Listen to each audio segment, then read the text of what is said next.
Bismillahirrahmanirrahim. Assalamualaikum warahmatullahi wabarakatuh. Alhamdulillahirabbil alamin. Wassalatu wassalamu ala asyrafil anbiya'i wal mursalin Muhammadin rasulil rahmatan lil alamin wa ala alihi wa sahbihi ajma'in. Pertama-tama yang kami hormati DKM Masjid Jami Al-Istiqomah Bapak Ustadz Ahmad Mujadi, yang kami hormati guru kita bersama Ustadz Haji Muhammad, yang sama-sama kita hormati guru kita bersama Ustadz Haji Jayadi SAG. Mudah-mudahan guru-guru kita ini selalu Allah memberikan kesehatan. Yang kami hormati Bapak-Bapak Haji serta tokoh-tokoh yang ada di lingkungan Masjid Jami Al-Istiqomah.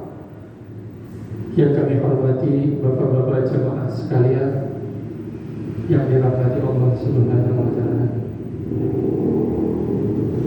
Baiklah, sebelum kita buka pengajian pada pagi hari ini, ada beberapa informasi untuk minggu Ahad depan dengan kajian kitab hadis oleh Kiai Haji Ahmad Yani Firdaus. Bagi jamaah yang telah memiliki kitab fotokopiannya, dimohon dibawa.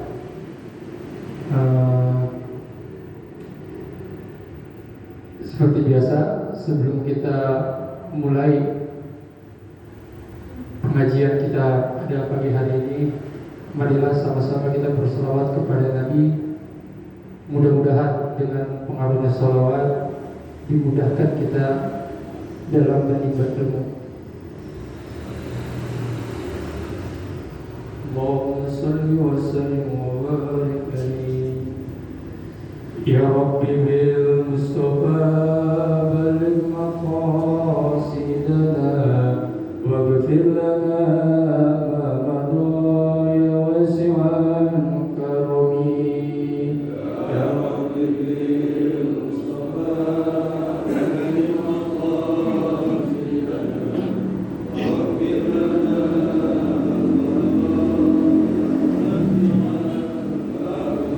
ya بمن منوج به سواك عند القلوب العابسين الآمين. يا ربي بالمصطفى بلغ مقاصدنا واغفر لنا ما مضى يا واسع الكرم.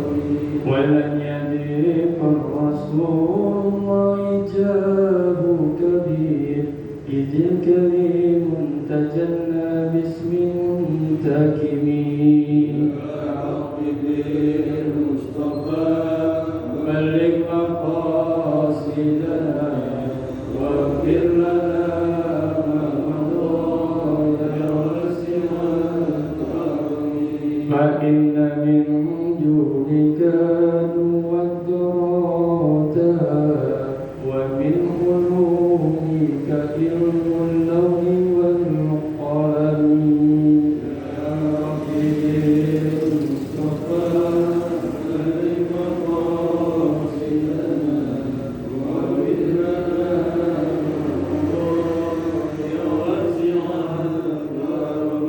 يا نفس لا نحنتي من جنة نجما إن الكبائر في القرآن كالأمم يا رب بالمصطفى بلغ مقاصدنا واغفر لنا ما مضى يا واسع الكرم اللهم صل وسلم وبارك عليه. Demikianlah. Assalamualaikum warahmatullahi wabarakatuh. Silakan Ustaz.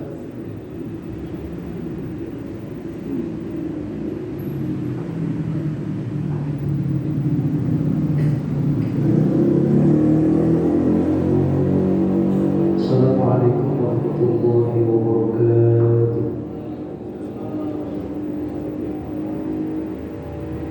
Alhamdulillah. الحمد لله الذي أنعم علينا بنعمة الإيمان والإسلام. أشهد أن لا إله إلا الله وحده لا شريك له الملك العلام، وأشهد أن سيدنا ونبينا محمدا عبده ورسوله سيد الأنام. اللهم صل وسلم وبارك على هذا النبي الكريم سيدنا ومولانا محمد وعلى آله وأصحابه فإن شاء الله من تبعهم بإحسان إلى يوم الدين. أما بعد ربي أعوذ بك من همزات الشياطين وأعوذ بك ربي أن يحضرون. قالوا سبحانك لا علم لنا إلا ما علمتنا إنك أنت العليم الحكيم ولا حول ولا قوة إلا بالله العلي العظيم. Yang sama-sama kita hormati Ketua DKM Masjid Jami Al-Istiqamah Pak Ustaz Mujadi dan seluruh jajarannya, orang tua kita, guru kita Mukarram Ustaz Haji Muhammad yang sama-sama kita hormati, Bapak Haji dan seluruh jamaah yang hadir pada pagi hari ini, yang mudah-mudahan kita semua senantiasa masih selalu berada dalam lindungan Allah Subhanahu wa Ta'ala. Kembali kita bersyukur kehadiran Allah. Alhamdulillah pagi hari ini Allah masih memberikan kekuatan lahir batin, taufik dan hidayah kepada kita, sehingga kita bisa melangkahkan kaki kita, meringankan langkah kaki kita dari rumah menuju rumah Allah yang mulia dalam rangka melaksanakan kewajiban kita, yakni pada sholat subuh berjamaah yang sekaligus kita lanjutkan kajian Ahad pagi. Mudah-mudahan kumpulnya kita, ibadah yang kita kerjakan senantiasa mendapatkan cucu rahmat dan ampunan Allah Subhanahu wa Ta'ala. Salawat dan salam semoga tercurah ke hari bahagia Nabi Muhammad sallallahu alaihi wasallam, kepada keluarganya, sahabat-sahabat, dan insyaallah sampai kepada kita selaku umat pengikutnya yang senantiasa istiqamah mengikuti ajaran-ajaran sunnahnya dan mengharapkan syafaat. Hadirin yang dirahmati Allah Subhanahu wa Ta'ala, dalam kesempatan yang berbahagia ini izinkan saya sampaikan salah satu hadis dari Rasulullah SAW dari Ibnu Umar, bahwa baginda Rasulullah SAW menyatakan dalam sebuah hadisnya, khamsun minal iman, man lam yakun fihi syai'un minhunna fala imana. Jadi ada 5 hal yang merupakan bagian dari keimanan kita kepada Allah. Maka kita beruntung Allah takdirkan jadi orang-orang yang beriman kepada Allah. Kata Nabi, inna min na'imid dunya yakfikal imanu ni'matan. Sesungguhnya dari seluruh nikmat-nikmat dunia cukuplah nikmat iman yang kita miliki, termasuk nikmat yang terindah dalam kehidupan kita. Kita dapat bersyukur bahwa saat ini kita berkumpul bersama-sama di majelis ilmu dalam rangka memperbaiki kualitas iman kita yang seyogianya iman manusia itu yazidu wa yanqus, bertambah dan berkurang. Tetapi harus kita jaga iman yang sudah ada di hati kita, harus kita pupuk, kita jaga, kita pelihara, jangan sampai iman itu lepas dari hati kita. Oleh karena itu ada 5 hal ini yang merupakan bagian dari keimanan kita kepada Allah.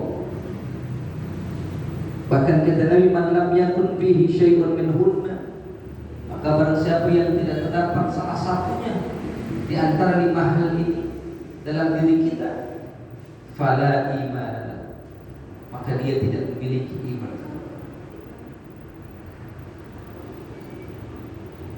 Apa yang pertama, saudara yang mencintai karena Allah Jalla Jalla, yang merupakan bagian dari keimanan kita kepada Allah? Yang pertama kata Rasulullah, at-taslimu li amrillah, berserah diri terhadap perintah Allah atau tunduk patuh terhadap apa yang Allah perintahkan. Kehidupan kita di alam dunia ada batasnya, dan hanya yang diinginkan oleh Allah dalam kehidupan kita di alam dunia mengadakan penghambaan diri secara total kepada Allah Subhanahu wa taala lewat rangkaian amal ibadah yang Allah berikan kepada kita. Nah, tanda keimanan seseorang itu apabila dia tunduk dan patuh terhadap apa yang diperintahkan oleh Allah. Makanya para Islam secara bahasa juga artinya al-khudu' wal inqiyad. Islam secara bahasa itu artinya tunduk dan patuh.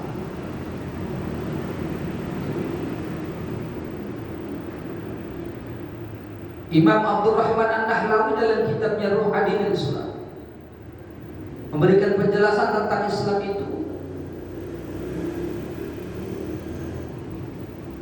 Wad'un ilahiyyun yusaku lidhawil uqul lisa'adatihim dunyan wa ukhra, wa huwa nidhamun syamilun kamilun likulli fannin min fununil hayat. Jadi Islam itu wad'un ilahi, metode Allah, cara Allah.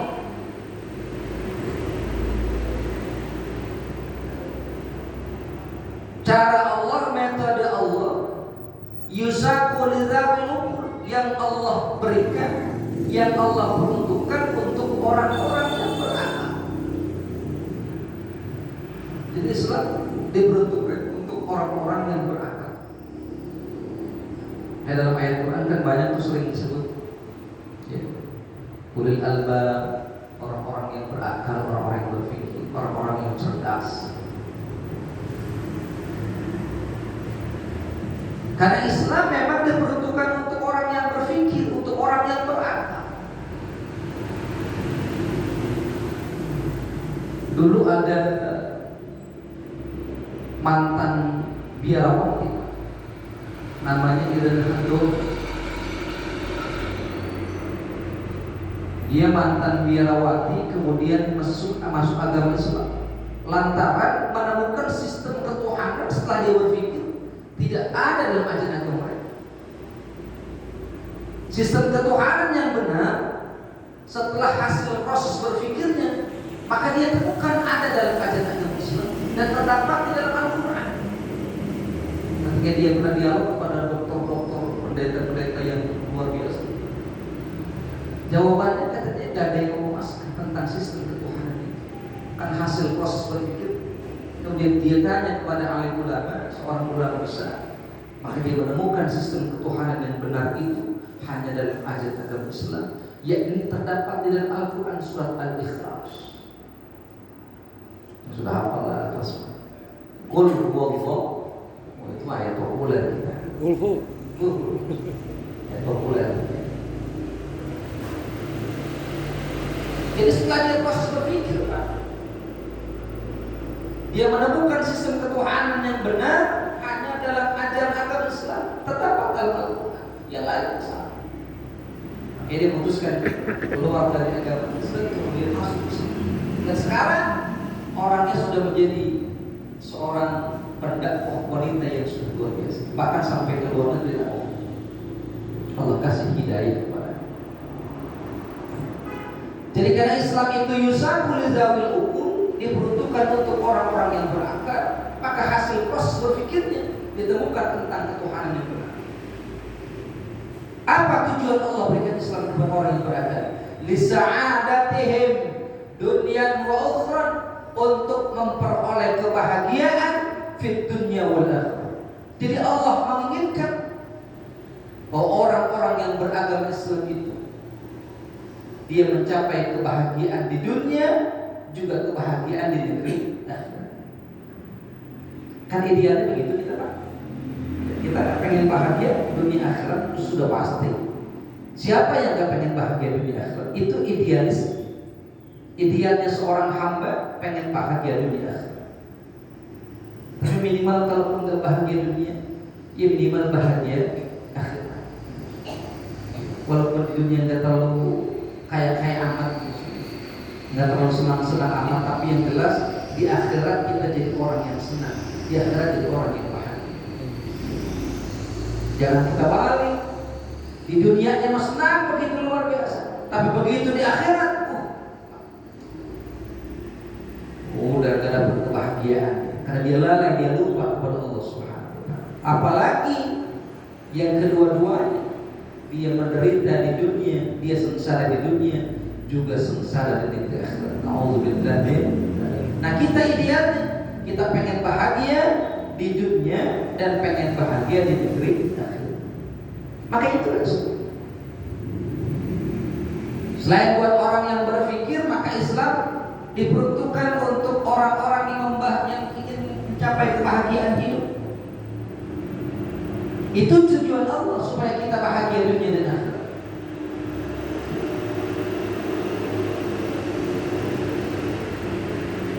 Kemudian wahwanallah, Islam itu satu sistem syamilun yang sempurna, kamilun yang paripurna. Udah sempurna Islam. Sistem yang sempurna, yang semestinya kita pakai sistem itu, baik di dalam Al-Quran maupun sunnah Rasul.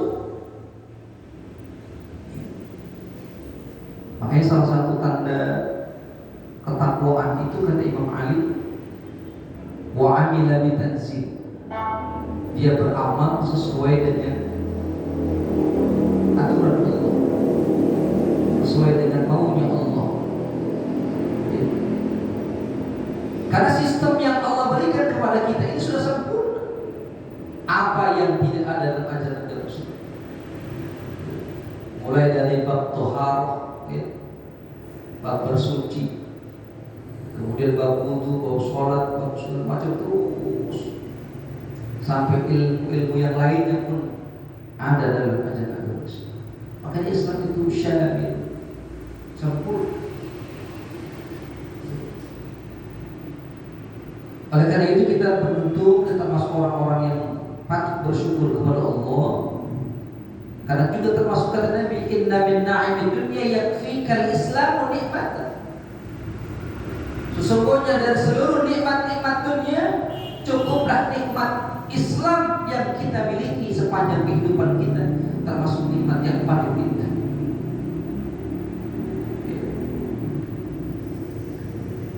Maka setiap khatib juga dari khutbahnya itu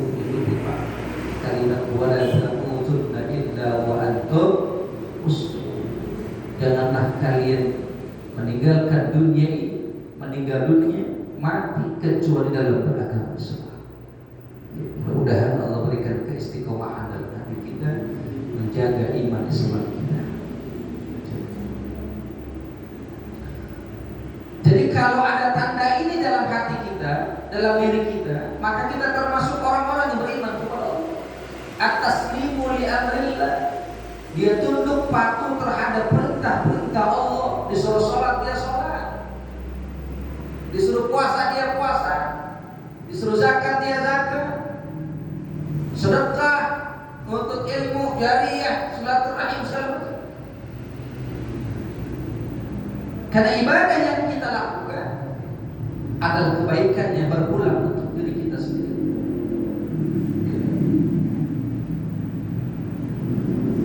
Tapi orang zaman sekarang namanya rada malu, rada kurang di zaman sekarang.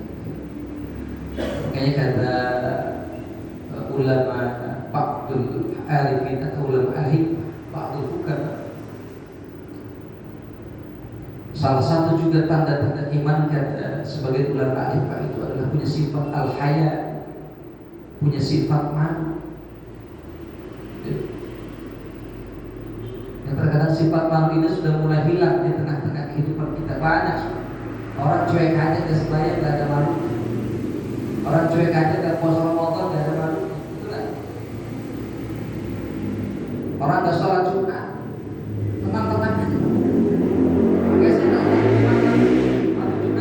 Senantiasa pas saya doakan orang-orang yang belum tergerak hatinya untuk bisa sholat Jumat.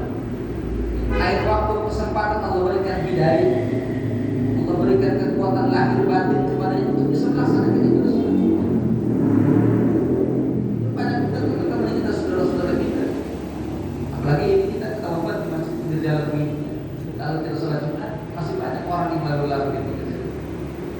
Supir angkot, kemudian kamu aja ada, lah mestinya kan dia selesai dulu, berhenti dulu Pak,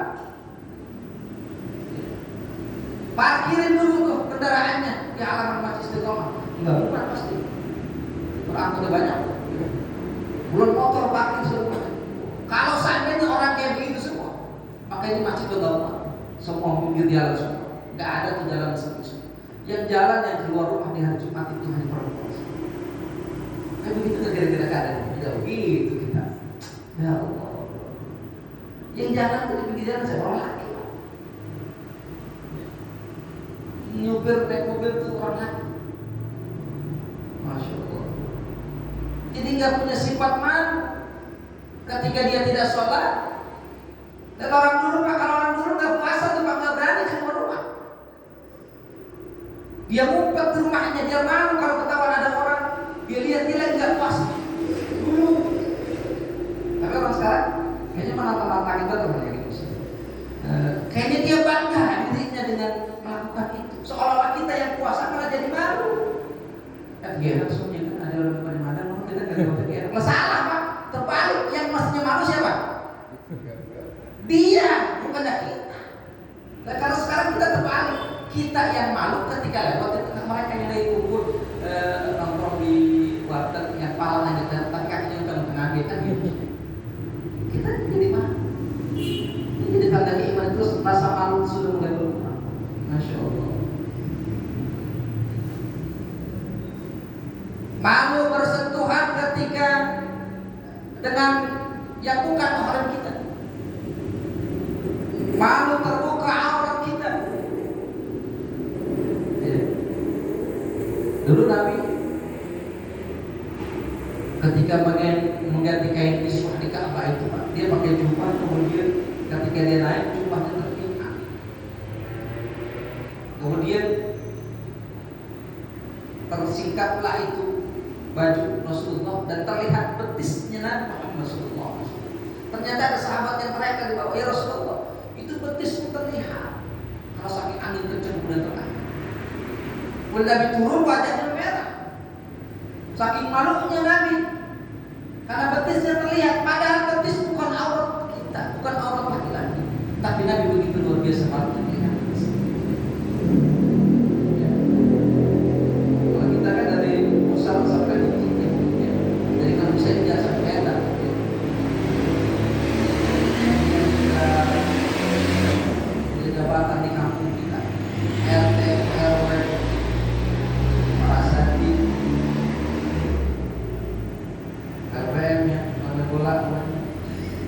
Walau katanya ribut besar betul begitu.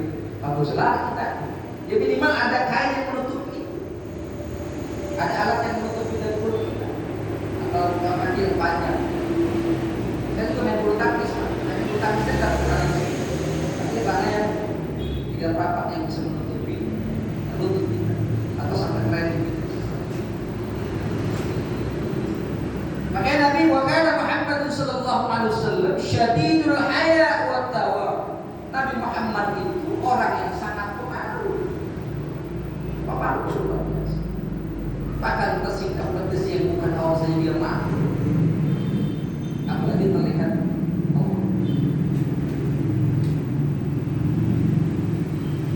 kalau dari pusat sampai atas kan bukan awal kita itu kan. Jadi boleh terlihat nih, kalau gini. Bagi terus sama Muhammad, kalau ada orang yang mentang-mentang ahli itu bukan awal. Gue sembahyang pakai kata dada gitu gimana kira-kira? Masya Allah. Pakai kos utang namanya gitu. Kurang adab pak. Walaupun ini kelihatannya, ini kan bukan awal itu satu. Bayang boleh dong. Ya cuma etikanya, adabnya di mana?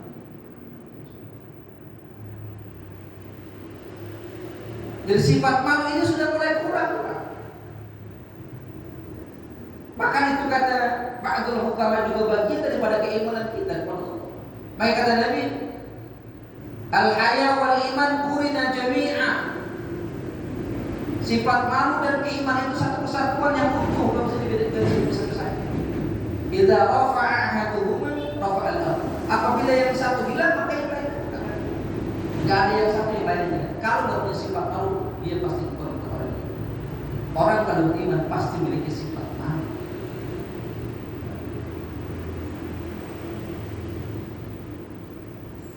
Kita punya anak perempuan yang sudah balik.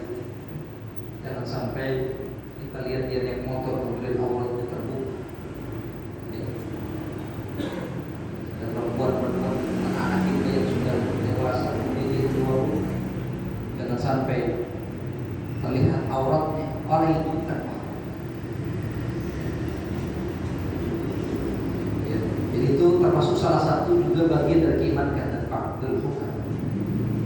Jadi yang pertama itu adalah at-taslimu li amrillah, bagian daripada keimanan kita kepada Allah Subhanahu wa taala.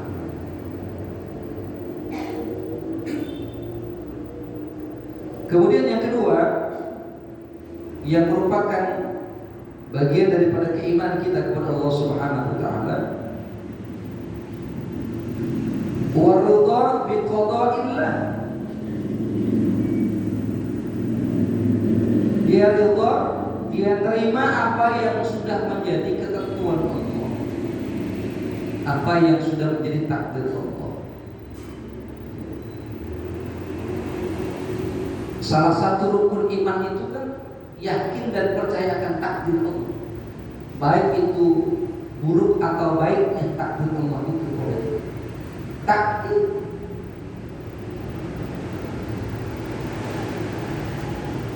Kalau maka orang yang beriman maka dia percaya kepada takdir Allah, qada dan qadar Allah. Apapun yang Allah berikan kepada kita, itulah yang terindah yang Allah berikan kepada kita. Apapun yang kita miliki saat ini, itulah yang terindah yang kita miliki. Sambil kita ikhtiar yang maksimal. Ya. Selalu ada qada dan qadar Allah yang harus kita yakini. Itu menjadi takdir buat kita. Takdir itu bagi dua nih Pak, ada takdir mubrom, ada takdir mu'allaq. Takdir mubrom itu takdir yang sudah tidak bisa dirubah. Salah satu contohnya adalah kematian kita. Kematian yang sudah tidak bisa dirubah. Memang waktunya sudah datang, takdirnya sudah sampai, ajalnya sudah sampai. Maka dalam keadaan apapun di mana, maka orang itu akan dipanggil Allah Subhanahu wa taala. Ya, di umur, takdir kematian kita, kemudian jodoh kita Allah sudah takdir.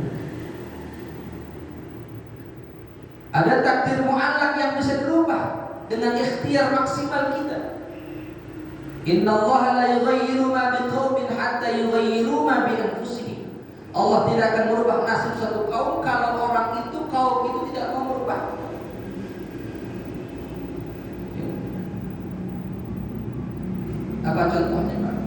takdir mu'allaq yang bisa dirubah. Ya, termasuk kesehatan kita, rezeki yang Allah berikan kepada kita, kesuksesan, kepandaian kita yang bisa kita rubah dengan cara berikhtiar yang maksimal. Kita mencari nafkah rezeki kita, kesehatan kita jaga. Ada ikhtiar buat kita. Yang kemarin masa-masa pandemi itu, pemerintah ngajurin pakai masker, pemerintah ngajurin vaksin segala macam. Itu bentuk ikhtiar kita. Ada kontak yang terjadi kepada kita, maka itu adalah keputusan Allah buat kita. Maka dari orang yang beriman senantiasa ikhlas berdoa, menerima apa yang sudah menjadi takdir Allah Subhanahu wa taala. Waqala ba'dul alifin wa ridha bil maktub. Termasuk salah satu pendapat daripada orang-orang ahli ba'dul alifin yang menyatakan bahwa waridha bil maktur, dia ridho apa yang sudah jadi keputusan dan ketentuan Allah. Dan itu takdir yang terindah. Kasus kemarin Pak di Gunung Semeru, Lumajang, Jawa Timur, ada keluarga besar Habib Mukhtar yang saat itu Habib Mukhtar tinggal di pinggiran Gunung Semeru. Karena dikasih rumah, diberikan wakaf oleh seseorang yang saat itu mewakafkan rumahnya menjadi tempat tinggal. Setelah berapa lama dia tinggal di situ, maka suatu ketika sebelum terjadinya Gunung Semeru meletus itu, ada keluarga almarhum yang sudah mewakafkan rumahnya datang menyembah Habib Mukhtar dan keluarga besar bersama dengan 40 orang pasukan. Ternyata tujuan orang ini ingin mengambil alih wakaf yang sudah diberikan orang tuanya agar diambil lagi buat anak. Habib Mukhtar dan keluarganya bingung mau tinggal di mana, kan nggak punya tempat tinggal yang lain. Begitu diusir keluarga besar Habib Mukhtar dengan keluarga yang punya wakaf rumah itu, keluarga Habib Mukhtar dengan hati yang sedih dan keluarga besar karena dia bingung mau tinggal di mana. Setelah 3 hari Habib Mukhtar keluar dari rumah yang ditempatinya itu, yang karena diusir oleh keluarga besar yang punya wakaf rumah itu, keluar. 3 hari kemudian setelah dia keluar, maka terjadilah meletusnya Gunung Semeru.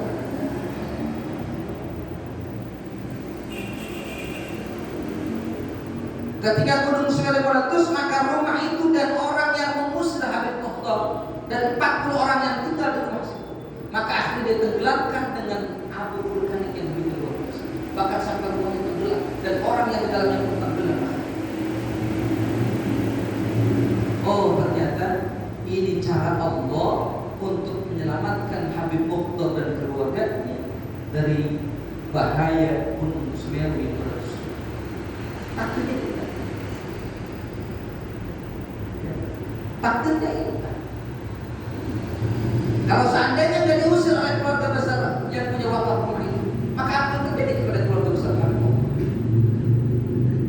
Tapi akhirnya Habib Mukhtar keluar, maka gunung itu meletus dan dia diselamatkan oleh Allah Subhanahu wa taala. Caranya Allah begitu punya cara. Kedatipun tidak hitungan manusia agak sedikit kurang kita bisa tahu.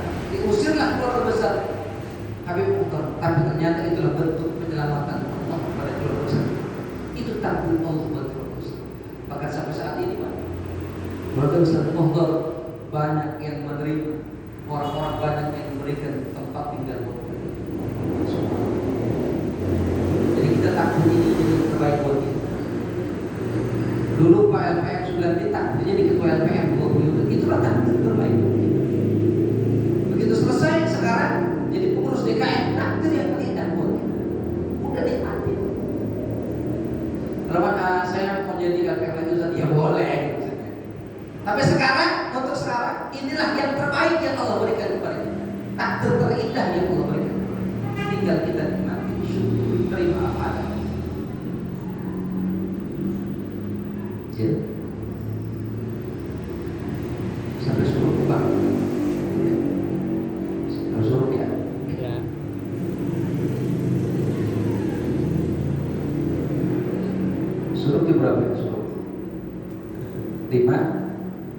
Tujuh. Kayaknya Pak. Kita lihat. Yang ketiga, wa tafwidu ila Allah. Orang yang beriman itu tanda-tandanya adalah menyerahkan semua urusan kepada Allah.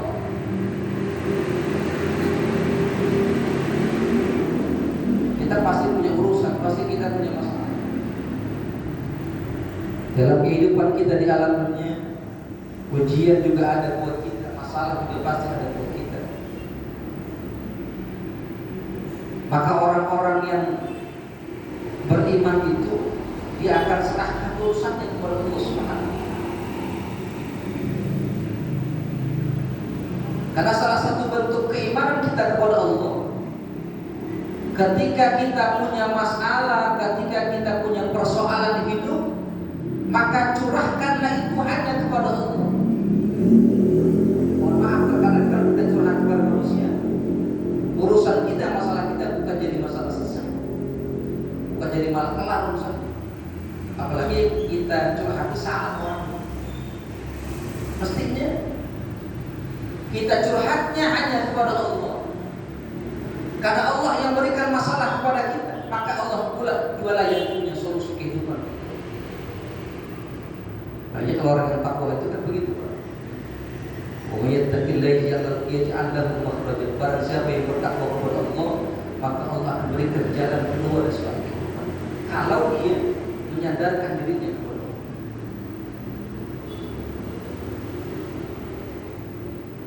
Jadi masalah kita di alam dunia, orang yang namanya hidup pasti punya masalah.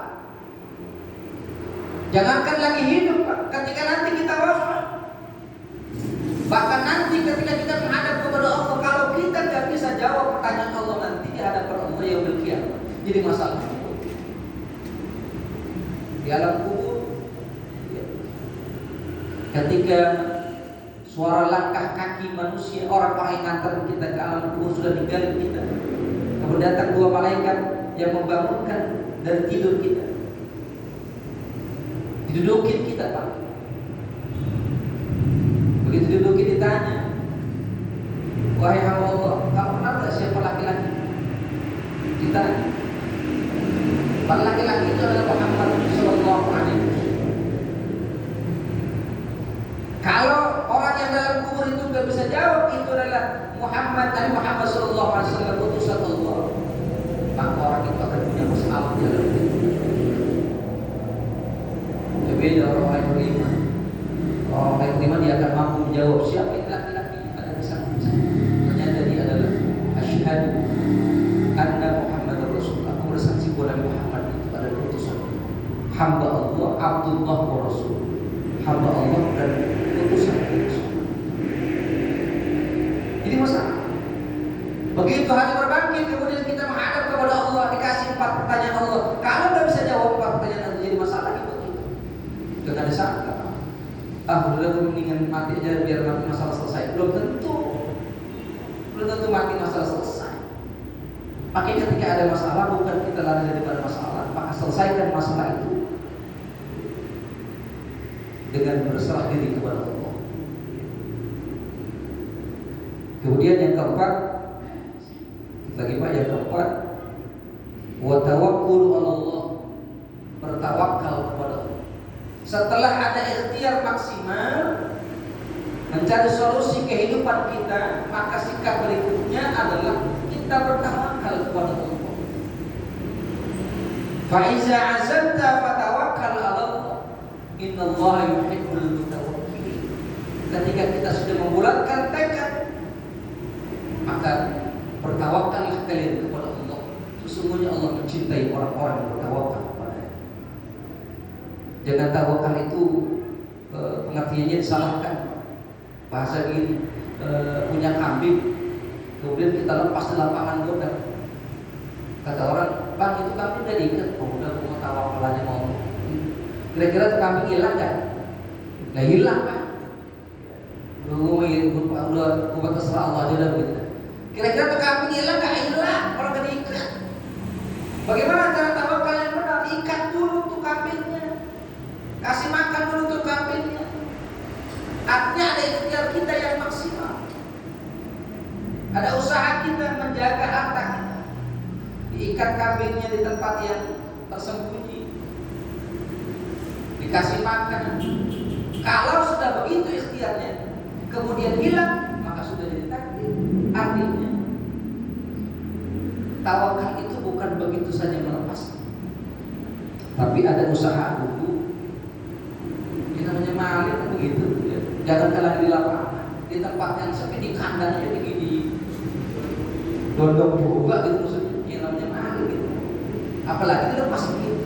Punya mobil ditaruh di mana aja jadi, gak dikunci, gila kan kira-kira. Motor beli sama, supaya dimana? Mesti dikunci. Kalau dia kunci ganda, karena masjid tidak bertanggung jawab atas kehilangan motor di halaman parkir begitu kan? Itu misalnya kan gitu. Saya bertanggung jawab gitu. Hilang, ikat dulu, kunci dulu mobil motornya. Ada pun hilang, takdir. Yang penting ada ikhtiar maksimal. Yang terakhir, tanda-tanda daripada keimanan itu adalah wasabru 'inda sadmatil ula. Bersabar ketika ujian pertama kali datang kepada kita. Ya. Jadi orang sabar itu bukan setelah setahun 2 tahun ujian datang kemudian dia sabar. Nah, itu udah beres urusan. Orang sabar itu ketika ujian datang maka dia sabar. Dia yakin bahwa ini adalah takdir Allah. Bukan kemudian dia murun-murun, kemudian dia marah-marah. Ketika takdir itu datang, ketika musibah itu datang. Mohon maaf ketika terjadi gempa, kemarin, ya hari apa kemarin gempa yang di Banten ya, sudah pada asar itu mulai gerak-gerak. Untungnya nggak sampai ke Mampang, nggak sampai ke, cuma getaran saja. Di Banten, kemudian Depok, Jakarta, Tangerang, Bogor, ketika ada ujian itu, maka orang yang beriman sabarnya diawali ketika itu. Oh, ini ujian Allah, ini musibah yang Allah berikan kepada ujian buat orang-orang yang beriman. Ketika ada keluarga besar kita yang tercinta meninggal dunia, jangan lantas kita menyalahkan Allah dengan takdir Allah. Saat itu kita bilang ini adalah ujian. Kita sabar pada ujian. Memang berat, Pak. Ketika musibah itu datang kemudian kita sabar, memang berat. Tapi inilah tanda-tanda keimanan. Bukan setelah setahun, 2 tahun, bahkan 5 tahun kemudian. Gimana sekarang kondisinya? Setelah ditinggal wafat oleh keluarga, ya sekarang udah sabar. Ya udah 5 tahun. Masa nggak sabar 5 tahun? Mestinya ketika di awal, wasabru 'inda sadmatil ula. Ujian datang kepada kita, maka saat itu kita timbulkan rasa sabar kita. Dengan kalimat apa? Wa basyirus sabirin alladzina idza asabatuhum musibah qalu inna lillahi wa inna ilaihi raji'un. Baca kalimat istijabah, kalimat tarji. Kecil besar ujian itu adalah takdir daripada Allah Subhanahu wa taala. Kita semua datang dari Allah berbalik. Ini masalah sabar itu masih banyak lagi tentang cerita sabar.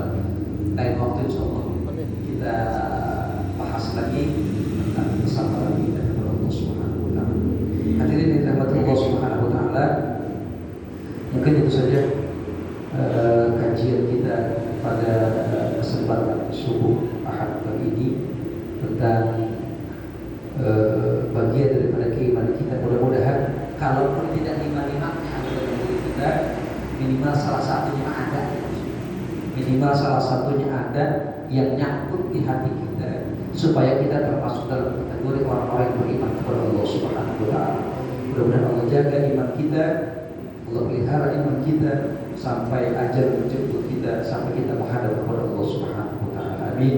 Amin ya mujibal kulli sa'in. Demikian, kurang lebih mohon maaf. Wallahul muwaffiq ila aqwamit thariq. Assalamualaikum warahmatullahi wabarakatuh.